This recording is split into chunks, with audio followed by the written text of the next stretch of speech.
Selamat pagi, salam sejahtera bagi kita semua, seluruh siswa babak kelas 10 TSM. Salam sehat, tetap menjaga protokol kesehatan agar terhindar dari virus corona. Baiklah, pelajaran hari ini kita mulai dari mata pelajaran gambar teknik otomotif, di mana materi yang akan Bapak sampaikan adalah peralatan dan kelengkapan gambar teknik. Tujuan pembelajaran. Adapun tujuan dari pembelajaran kita, ya, ini siswa mampu mengidentifikasi peralatan dan kelengkapan gambar teknik. Lalu yang kedua, siswa mampu menjelaskan peralatan dan kelengkapan gambar teknik.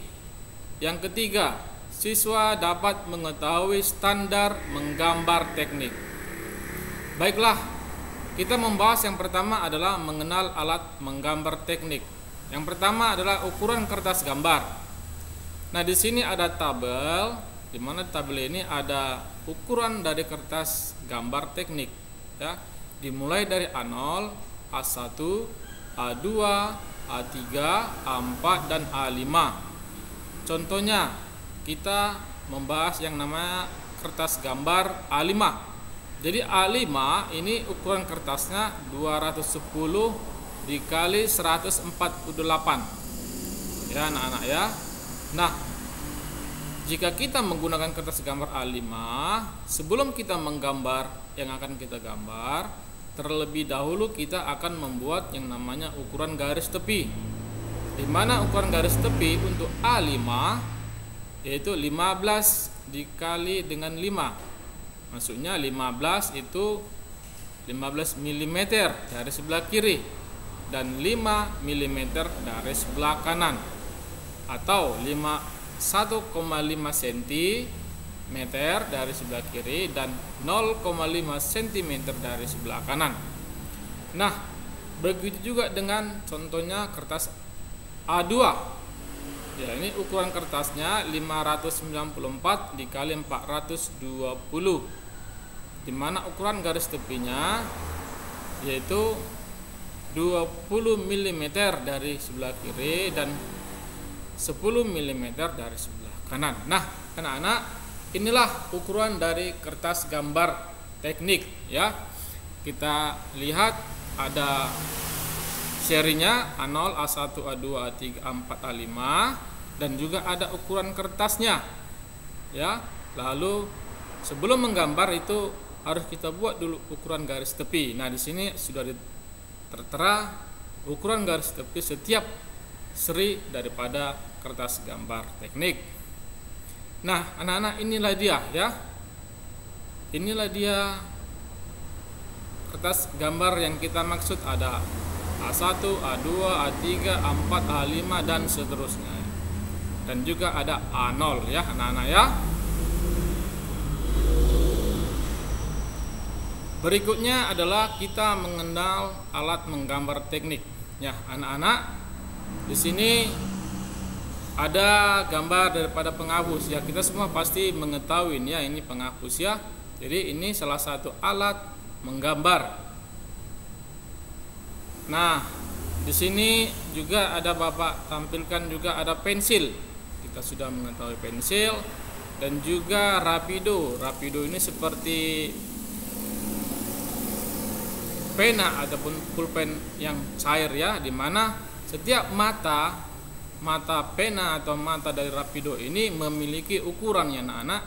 Ada ukurannya 0,1 mm, 0,2 dan juga 0,5 dan 0,7. Jadi setiap mata penanya atau mata dari rapidonya itu memiliki ukuran, ya anak-anak ya. Nah, selanjutnya adalah mengenal alat menggambar teknik. Selanjutnya adalah meja gambar teknik. Ya, ini anak-anak adalah meja dari gambar teknik yang fungsinya adalah tempat kita nanti akan menggambar apa yang akan kita kerjakan. Ya, jadi di sini jadi kertas tadi yang A0, A1. Nah, itu nanti kita tempatkan di meja gambar ini. Jadi di meja gambar inilah kita akan menggambar teknik, ya anak-anak ya. Yang berikutnya adalah jangka. Iya. Jangka berfungsi adalah untuk membuat lingkaran, setengah lingkaran, membuat garis yang melengkung. Nah, itulah fungsi dari jangka. Nah, di sini ada beraneka ragam jangka Bapak tampilkan ya, Nak ya. Nah, di dalam menggunakan jangka ini ya harus hati-hati, jangan sampai yang akan kita gambar itu tidak presisi ataupun menyimpang ya, karena di dalam menggunakan ini harus hati-hati, tidak boleh tergeser dari titik pusatnya, karena kalau tergeser maka hasil yang akan kita gambar tidak akan maksimal ya anak-anak ya. Nah, yang berikutnya adalah penggaris. Iya, ini ada dua jenis penggaris yang Bapak tampilkan ya. Ada penggaris T. Kenapa penggaris T? Karena bentuk dari penggaris ini berbentuk T, ya. Nah, di situ di penggaris T ada bagian-bagiannya, ada kepalanya, ada daun mistar dan lubang penggantung. Ya. Yang berikutnya adalah penggaris segitiga. Anak-anak Bapak, penggaris segitiga ini sangat penting ya. Sangat penting kita miliki. Kenapa? Karena di dalam menggambar nanti ini selalu kita pergunakan. Ya, dengan menggunakan dua penggaris segitiga ini kita pasti akan mendapatkan hasil yang maksimal. Ya, hasil yang maksimal contohnya garisnya tegak lurus, tidak miring ya anak-anak ya. Sudutnya juga terbentuk dengan baik. Lalu kita akan mendapatkan kecepatan di dalam menggambar. Jadi Bapak harap kalau kita nanti tatap muka semua harus memiliki yang namanya penggaris segitiga sepasang ini ya anak ya. Berikut adalah sablon. Iya, di sini ada sablon. Sablon ini mempermudah kita di dalam menggambar. Contohnya kalau kita menggambar lingkaran, ya di sini ada lingkaran ya dengan ukuran yang berbeda-beda. Jadi kalau kita menggambar dengan menggunakan sablon ini, kita dipermudah dan mendapatkan hasil yang maksimal. Ya, di sablon ini ada bentuknya segitiga, ada bentuknya persegi, berbentuk segitiga juga. Nah, jadi banyak macamnya anak-anak ya. Inilah dia sablon. Contohnya kita mau gambar segitiga, ya ini sablon ini bisa kita gunakan. Atau kita mau gambar lingkaran, ya ini juga bisa kita gunakan. Nah, lalu di sampingnya ada sablon juga ya. Ini anak-anak, sablon ini kita pakai untuk mempermudah kita di dalam menggambar garis-garis lengkung. Ya, garis-garis lengkung yang tidak bisa kita dapatkan melalui sablon yang ada di sebelah kiri ini, yang ada lingkaran segitiga ini. Jadi sablon ini khusus untuk menggambar garis yang melengkung. Ya anak-anak ya, ini ada 3 Bapak tampilkan. Nah, inilah gunanya supaya mempermudah kita menggambar garis yang melengkung anak-anak ya. Lalu busur. Iya, busur itu digunakan untuk kita menggambarkan sudut. Ya. Ada di sini sudut 10 derajat, 20 derajat, 30 derajat sampai dengan 90. Nah, ini maksimal sudut yang bisa kita gambar itu adalah 180 derajat. Ya. Anak-anak ya, kalau kita nanti menggambar contohnya menggambar persegi, ya pasti sudutnya 90 derajat. Nah, kalau kita mau menggambar sudut lancip, nah berarti ini bisa kita gunakan. Ya anak-anak, sudut lancip berarti sudutnya kurang dari 90 derajat. Contohnya mau kita buat sudut 30 derajat, ya kita lihatlah nanti di busur ini angka 30. Ya, Nah, lalu kita tandain, baru bisa kita tarik garisnya, maka akan terbentuklah nanti sudut 30 derajat. Baiklah, sekarang kita membahas standarisasi gambar teknik, yaitu pertama mengenai standarisasi huruf dan angka. Jadi anak-anak, di dalam menggambar teknik nanti, huruf dan angka itu harus jelas, ya, harus jelas, tidak boleh tidak jelas. Lalu yang kedua harus seragam, ya. Nah, huruf dan angka gambar teknik senantiasa menjadi cara untuk menunjukkan maksud dan tujuan gambar teknik yang bersangkutan sejelas-jelasnya. Lalu huruf dan angka gambar teknik juga menjadi hiasan bagi gambar teknik itu. Oleh sebab itu, posisi gambar maupun huruf serta angka perlu diatur sedemikian rupa sehingga mudah dibaca. Jadi anak-anak, untuk standar huruf dan angka sebenarnya ini ada sablonnya, ya. Sablon untuk huruf dan angka, ya. Jadi dengan sablon huruf dan angka itu kita dapat menggambar huruf dan angka sudah standar, jelas dan seragam, ya. Jadi harus bisa dimengerti. Kalau kita tidak menggambar menggunakan sablon itu, maka huruf dan angka tidak akan jelas, tidak akan seragam, ya. Bisa dimengerti, ya. Lalu huruf dan angka tersebut dapat dibuat tegak atau miring. Penggunaan garis, ya. Anak-anak Bapak, di sini ada beraneka ragam jenis garis di dalam menggambar teknik. Yang pertama di bagian A itu adalah garis tebal, di mana penggunaannya adalah garis tebal itu digunakan untuk garis gambar dan garis tepi, ya. Jadi untuk garis tebal itu digunakan untuk garis gambar dan garis tepi, ya. Lalu yang B, garis tipis. Garis tipis ini digunakan untuk garis khayal yang terjadi dari perpotongan yang dibulatkan, garis ukur, garis bantu, dan garis petunjuk. Nah, lalu garis arsir. Jadi garis tipis ini bisa digunakan untuk garis arsir. Jadi hati-hati anak, ya. Kita harus sesuaikan jenis garis di dalam penggunaannya, ya. Jadi kita tidak boleh menggunakan garis tebal untuk menggambar garis arsir. Karena untuk garis arsir kita gunakan adalah garis tipis, ya.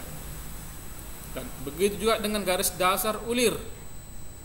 Baru garis batas gambar yang berdampingan, garis batas mula sebelum dibentuk. Lalu bagian C itu adalah garis bebas. Garis bebas digunakan untuk garis potong yang menghilangkan sebagian benda, iya.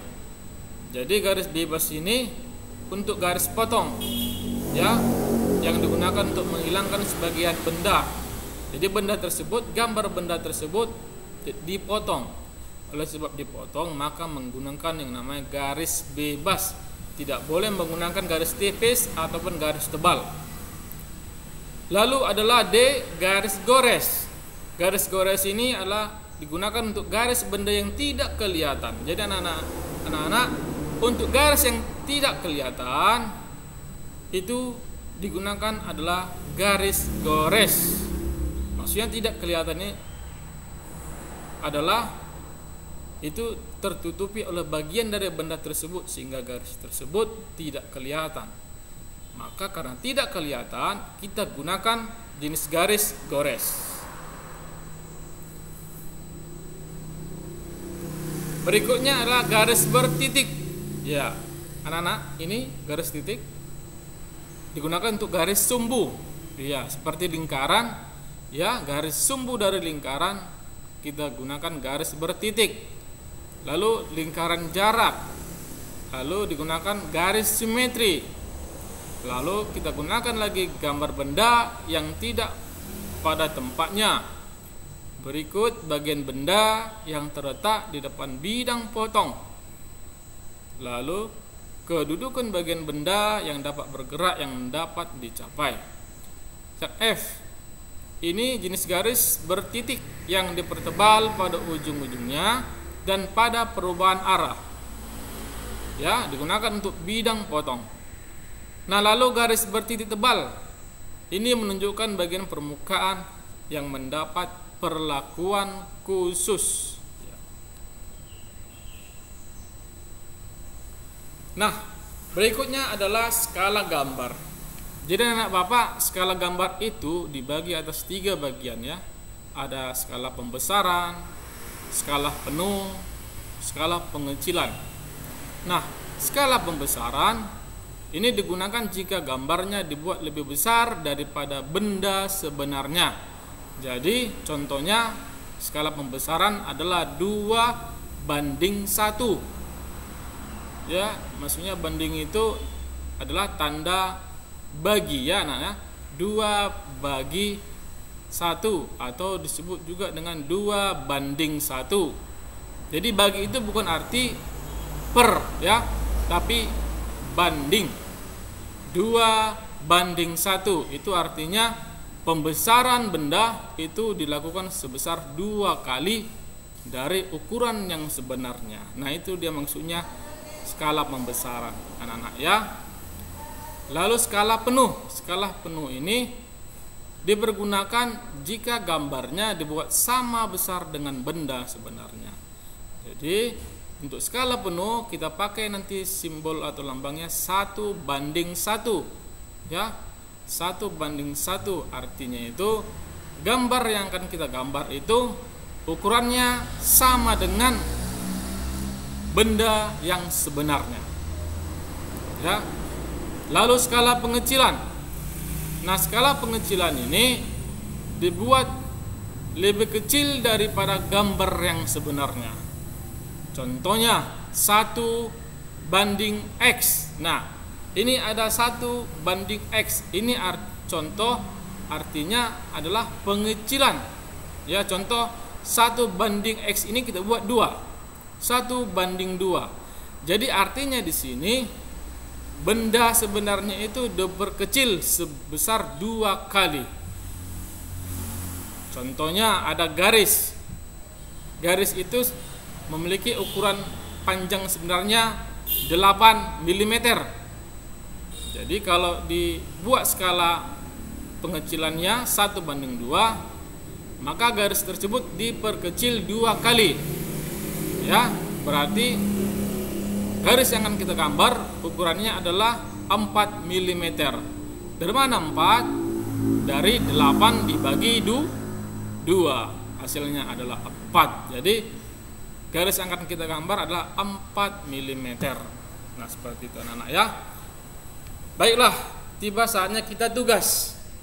Tugas hari ini yang pertama, apa saja peralatan yang umum digunakan dalam membuat gambar teknik?